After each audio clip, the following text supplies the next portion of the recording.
let's talk a little bit about how to use your leg aids, since we've talked a little bit about what not to do. In the classical riding tradition, you use your seat as the primary aid and then your leg as the reinforcer.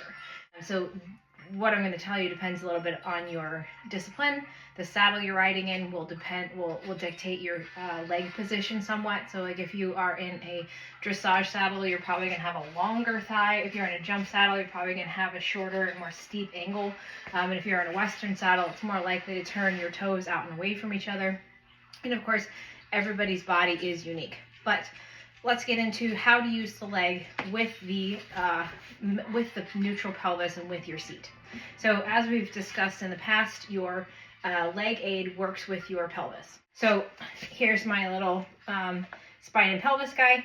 And so here's where your femur would come out of your pelvis, right? So if you're using your seat, let's say you're moving the horse on a left turn.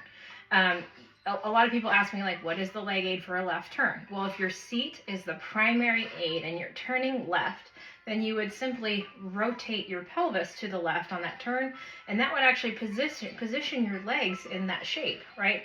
And then any reinforcements that you would need would be with the support of your reins and your legs in a way that does not cause your pelvis to twist. So like, let's say I use my right leg to go forward to at the horse's shoulder, for example, I'm going to twist my pelvis and cause my seat bones to be unlevel, or any leg aid that is outside of the seat as the main message. So if I'm moving the horse laterally, this is where things get really interesting. Turn that down a little bit. If I'm moving the horse left to right, then I would move my pelvis over, and that would bring my thigh in. See how, like, let's say I'm doing a leg yield. I'm bringing my pelvis over and my center left to right without tipping, and that brings my pelvis, brings my thigh against the horse. So that's very different than if I were to bring my calf in. That actually causes my pelvis to tip and rotate the opposite direction. So the horse then is going to feel like, am I going left or right? I'm being driven left and right at the same time, falling left, driving right. So if my pelvis stays level and I'm going on like a left arc, so my pelvis stays level here, it brings my thighs into that position, or I'm doing a leg yield left to right, I'm working on basically the top part of my leg from my hip joint to my knee. So I'm making my leg aids from the pelvis with reinforcement from the thigh, and vice versa. I don't have a femur on this side. Well, I do, this guy doesn't. Let's say I'm going right to left. See, that action is based in the center of the horse.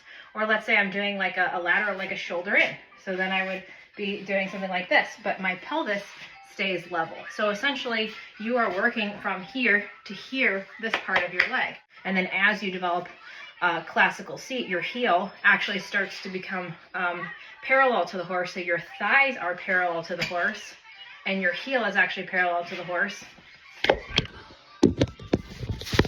So, like so, as opposed to this or that, you know, you'd be parallel to the horse because you have a long parallel femur and you're working off of primarily your seat.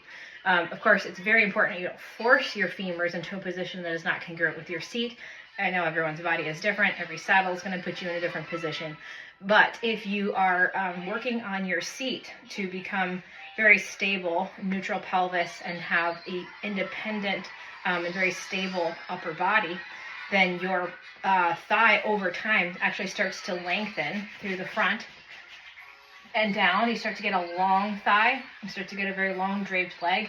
Your leg actually starts to hang out of your body instead of the scrunchy thing. So that's a development that takes time, and the best riders spent years working on it. So it's not something you just force yourself into a position of. But main message here is that your leg works in congruence with your center, which is here.